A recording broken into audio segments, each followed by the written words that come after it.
Hey, Gavin tagged me on the Howzat, an original booktube tag that he created himself.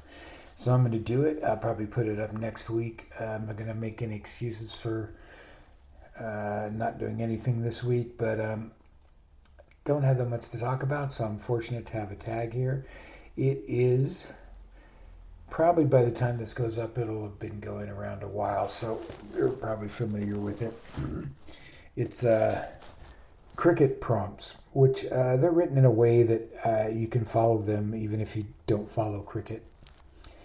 I hope. I hope Gavin's not mistaking me for a cricket aficionado, but I'll do my best. Here we are. It's 10 prompts plus tag others. Number one, the opening batsman prompt. A writer who builds a solid opening of a book or just a great first line. Well, I'll go with Donald Westlake. He always starts out in the middle of the action. He has a lot of great first lines in his Parker novels. So Donald Westlake / Richard Stark. He's always a great one for an opening. I've never really opened a book of his and not thought that I wanted to keep reading. What else? Maybe I should hold it up here so I can look like I'm looking at the screen. Opening partner. Number two, opening partner. A writer who you've built a relationship with over time. Well, there's many that I've read lifelong. There's a couple writers that come to mind that the only reason I don't read them anymore is they died long ago, and I've read all their books many and some of them multiple times. They just what comes to mind. It's Jim Thompson and Patricia Highsmith. I discovered them both about the same time in my life and read everything I could by either of them. Great crime writers each. Patricia Highsmith, mostly known for the Ripley novels now, but I like everything she did, and Jim Thompson for Population 1280 and The Killer Inside Me, and for a while there's a run of a lot of his books being adapted, but he's a fantastic writer. Anyway, first change. Imagine you have finished a book you did not enjoy, or DNF a book? Who's the dependable author you will turn to who won't let you down? Probably P.G. Wodehouse or Rex Stout or Agatha Christie.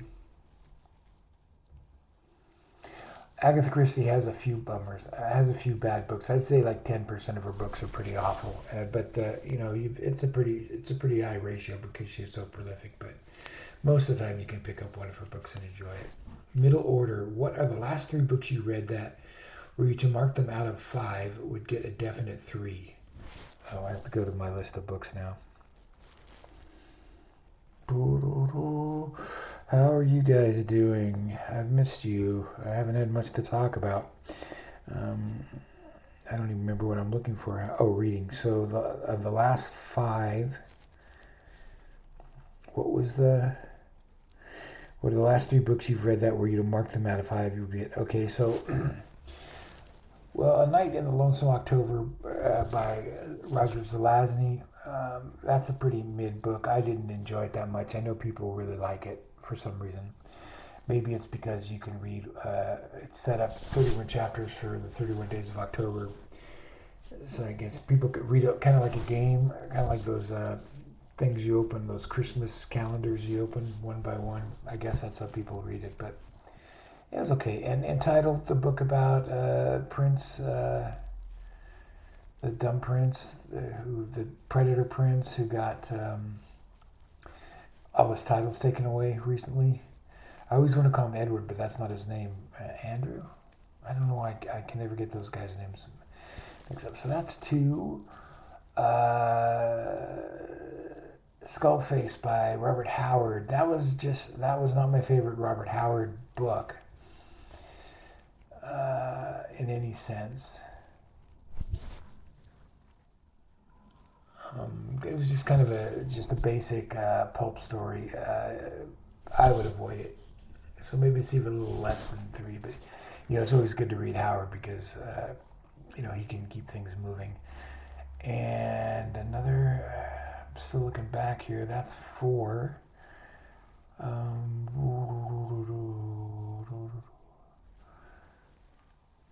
There's a book on here I don't think I read. Oh no, I read it.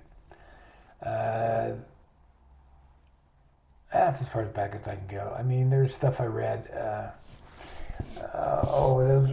Those David Rabe, or is it Peter Rabe? Peter Rabe, sort of mildly erotic books. New Man in the House and Her High School Lover. Peter Rabe is a fantastic mystery writer. These are a couple books that someone reissued that he did, kind of as like softcore erotica books that were not, that are. I thought were going to have some kind of crime story in them, but they were just pretty dull. They're probably not worth reading. Okay, what do we got now? Oh boy. I'm really out of practice because I didn't do enough videos this month, but what are you going to do? It's too late now to complain about October. Here we are, probably the second week of November. I might be on a ship, a slow boat to South America by the time this posts. That's what I'm trying for anyway. Okay, Wicket. Tell us about a strong or eccentric character. Well, that's the Wicket Keeper, number 5, Wicket Keeper. Tell us about a strong or eccentric character that has to be, based on what I'm thinking about now, would have to be Nero Wolfe or Rex Stout's curious detective, eccentric detective, hilarious character, very cantankerous, doesn't like to leave home, likes to make money, solve mysteries, has agents, particularly Archie Goodwin, that he sends out to do the legwork, and he's quite a character. There's around 50 of those books, Rex Stout books. I got to get back to them soon. You can't mess with those. I hope everyone who watches my channel gets a chance to try them out someday if they haven't already. Okay, so that's number 5. Now number 6, the all-rounder, a writer who you think is excellent in multiple genres. My first instinct was Poul Anderson because he is so distinctively different in science fiction and fantasy. But I can't really say him because I know that he's written some mysteries and he's written some historical novels, historical adventure type novels that I have. I have one of each in some collection or other. But I haven't had those, so I don't know how good he is at those. Excellent in multiple genres. There's many more than people think about. Of course, Frederick Brown was great in mystery and in science fiction. Who else is good in all the genres? People used to be better at it. Jack Vance is another one. Because a lot of his books have come out now, and I was really surprised to see how many non-science fiction and non-fantasy books he had written. Many crime books, many sort of humorous, cozy novels and stuff. I haven't read that many of them. I've read Bad Ronald, which was a great twisted crime book. So, I don't know. Spinner, writer who completely bamboozled and deceived you with a plot twist. Well, it's been a long time since I read this book, and I don't know it's specifically a twist, but when I read it when it came out, so I was pretty young, was Earthly Powers by Anthony Burgess, was a book that released when there's a revelation at the end of who someone is and who someone's connection to someone else, and it just made me see double. I was like, whoa. I was so shocked, so blindsided, and it was a great twist. But a lot of times you can see the twist coming, and which is not a bad thing necessarily. You like to be a little surprised, but if it's, and in that book Earthly Powers, it definitely was a true surprise, and it worked. It was not a cheat, but. Sometimes when you look back on the twists and you see how they were done, you can admire them, but it sort of deadens the feeling of bamboozlement for me, because it makes sense in retrospect. Anyway, number 8, Fast Bowler. Tell us about a writer where you rate their short stories above their novels. Clive Barker, definitely got to be Clive Barker. I don't know if I've managed to finish it.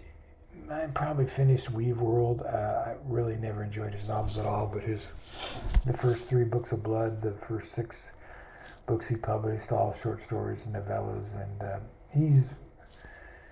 there are many that are good at both, and uh, yeah, go Clive Barker. Chin music, number 9. I guess that's when the ball goes really close to your face, almost hits you, right? The ball, or what do they call it? Do they call it the ball in cricket? Or I don't know. I guess they would. A book with a brutal or visceral scene that left scars. No, I'm too dead inside. I really recover from books pretty quickly. Um, there are things that are disturbing in books, but